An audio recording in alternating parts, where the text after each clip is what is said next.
그 알코올 내담자가 알코올 중독인 아버지 부모일 때 아니면 가족 중에서 한 명이 알코올 중독일 때 그 내담자가 어떻게 안전을 본인을 지키고 또 이 폭력으로부터 어떻게 또 알코올로부터 본인을 지켜야 되는지 이런 부분을 같이 한번 이야기를 해보겠습니다. 먼저 가족 중에 이제 한 분이 알코올로 인해서 폭력이 일어났다 그럴 때 우리가 생각해 볼 수 있는 부분이 뭐냐면 동반 의존의 관계인가를 먼저 확인을 해야 됩니다.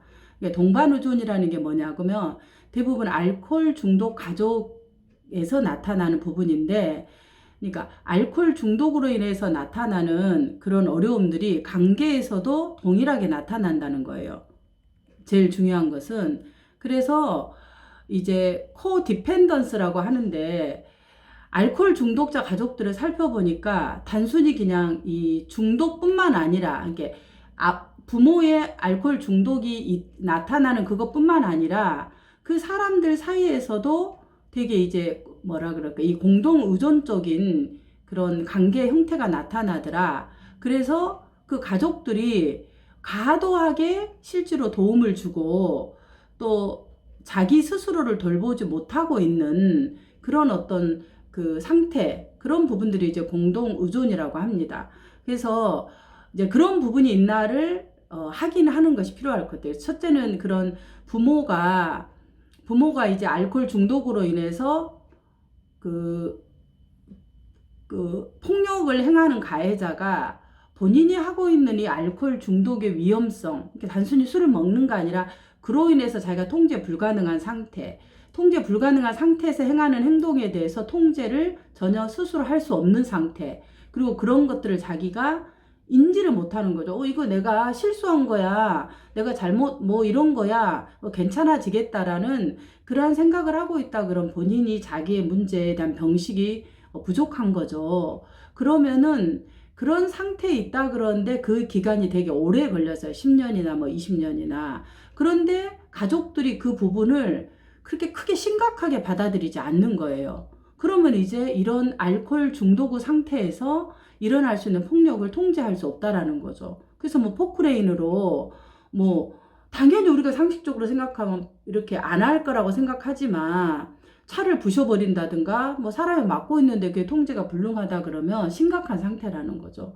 그런데 이제 왜 이 동반 의존을 생각하냐 그러면 단순히 중독이라 그러면 부모의 그 알코올에 대한 그런 부분이 통제 불능하다 그러면 치료를 해야 되는데 본인이 인식 못하니까 이런 폭력이 일어나는 어떤 그 촉발 지점이 사실은 치료를 할 수 있는 가장 적기라고 인식하는 게 중요할 것 같아요. 왜냐하면 지금까지 내가 폭력을 하거나 위협을 했다. 그러니까 내가 실질적으로 때린 건 없다. 방화를 한 적이 없다 그러지만 실제로 방화를 한 것과 술만 먹으면 불을 지르고 물건을 부시고 뭔가 막 하고 이러면서 그 가족들이 당하고 있는 정서적인 폭력이나 위협감은 실제로 폭력을 한 것 이상으로 강하게 있다라는 거죠. 왜냐하면 우리가 때리면은 아프지만은 사실은 옆에서 실질적인 신체적 폭력을 안 했지만 물건을 던지거나 위협하거나 불을 하려고 할 때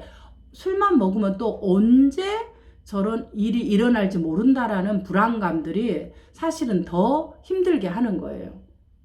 그래서 이제 그런 이 불안감에 대한 자기에 대한 안전에 대해서 무디어지는 거죠. 지키는 것에 대해서. 그래서 그런 부분을 이제 탐색하는 것이 필요할 것 같아요. 그 다음에 폭력이 일어나서 지금 뭔가 접근금지 명령 상태가 있었다. 그러면 접근금지 명령에서 당한 자들은 계속 풀어달라고 요청을 해요. 자기 문제를 보기보다. 근데 접근금지라는 것은 법이 최소한의 폭력으로부터 나를 지키기 위해서 안전하기 위한 최소한의 거리를 확보하는 거예요. 물리적 거리를. 그래서 폭력이 있는 사람들은 이 자기에 대한 안전에 대한 확보가 없기 때문에 이 접근 금지로 인해서부터 본인이 뭔가요 이렇게 물리적인 폭력으로부터 안정감을 최소한을 확보해라는 거예요. 그럴 때 이제 가족들이 이게 뭐 아버지를 어머니를 우리가 미워서 그런 게 아니라 아버지의 이 술 먹는 행동으로 해서 조절할 수 없는 것들이 일어났고 실제로 그 병원의 진단이라든가 이런 일들을 갖고 있잖아요. 회사 같으면 CCTV가 있을 거고 제일 좋은 거 CCTV 이런 것들을 보여주면서 지금 이랬다. 이게 실수라고 볼 수 있겠느냐. 그래서 그런 부분들을 사실 찍은 것들을 보여주면서 인식하도록 하는 것들이 필요하고 그거를 상담에서 다룰 수 있으면 상담에서 하는 게 가장 좋고 그럴 수 없으면 가족끼리 모여서 이 폭력이 일어난 일을 이야기를 해야 돼요. 두렵지만은.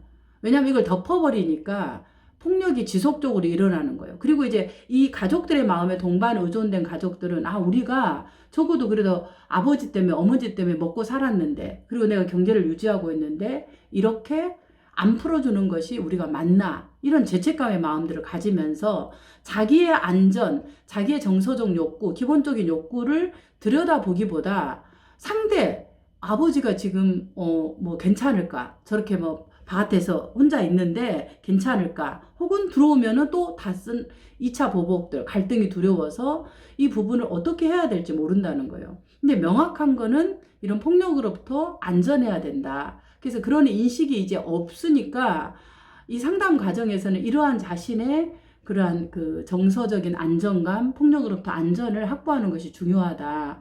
그래서 폭력 금지, 그 접근 금지는 재연장을 신청한 방법이 있으니까 재연장을 하게 하고 대신에 이 가해를 했던 알코올 중독자의 치료는 병원에 입원을 해서 의사의 진단을 받고 약을 치료받고 집중적으로 되어질 때까지 이런 부분을 한다. 근데 이거 내가 싫어서가 아니라 안전을 위한 법적인 조치다. 그리고 사실은 그동안 우리가 오랫동안 이런 것을 해오지 않았지만 지금은 사실은 어렵다 이러는 거예요.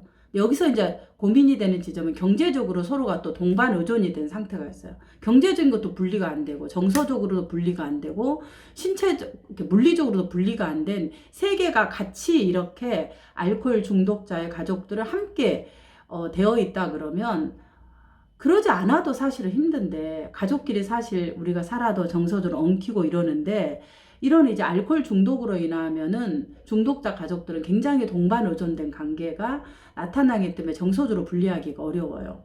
그리고 그런 지금 말하는 것들이 생각 자체가 자기의 욕구를 돌보는 것들을 어려움을 갖게 되는 거죠. 그래서 그런 부분들에 대한 것들을 인식하도록 돕고 확보하도록 돕는 거죠. 그래서 조금 더 단호하게 가족들도 이제 상담을 부모가 받도록 해야 돼요. 그 다음에 이제 알코올 중독 병원에 입원을 할 경우에 그 입원할 수 있는 그런 여러 가지 조건들이 있어요. 그 제가 유튜브에 다른 영상을 올려놨으니까 한번 위기대처법 어떻게 우리가 그 입원을 가족들이 시킬 수 있는지에 대한 부분을 올려놨으니까 그 부분을 참조하시면 될 것 같아요.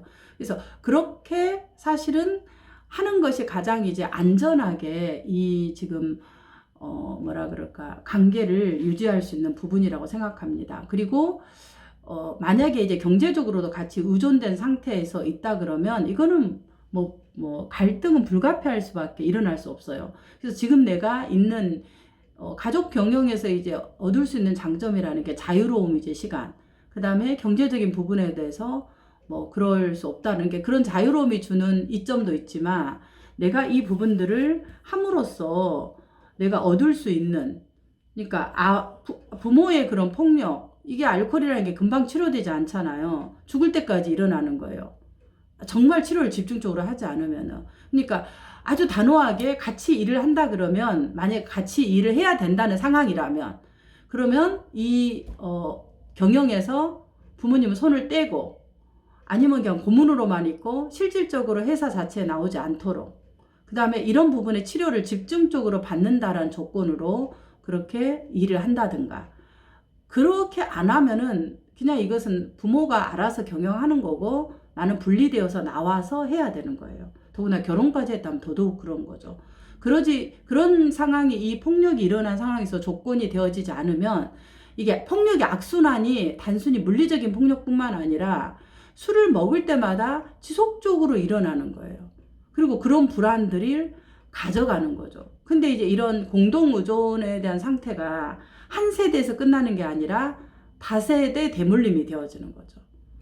그래서 무섭게 이런 것들이 우리 정서적으로 우리 안에 있게 되는 거죠. 그래서 이제 이런 부분을 내담자가 인식하도록 상담에서 돕는 것이 상담사 역할이고, 만약에 내담자라 그러면 그런 부분들을 알려준 방법대로 가족들과 함께 이야기를 해야 되는 거고, 그래서 폭력이 일어난 것은 덮고 넘어가는 것이 아니라 싸우더라도 드러내서 이 부분을 내가 어떻게 해야 된다라는 걸 가족끼리 의논, 이런 부분이 있어야 돼요. 할 수 없을 때는 이제 상담에 초대되어서 상담사의 도움으로 진행하는 것이 필요하죠. 그래서 이제 전반적인 안전에 대한 부분과 알코올 중독 가족에서 동반의조증이 나타날 수 있다는 그런 부분들에 대해서 우리가 주의하는 것이 필요할 것 같습니다.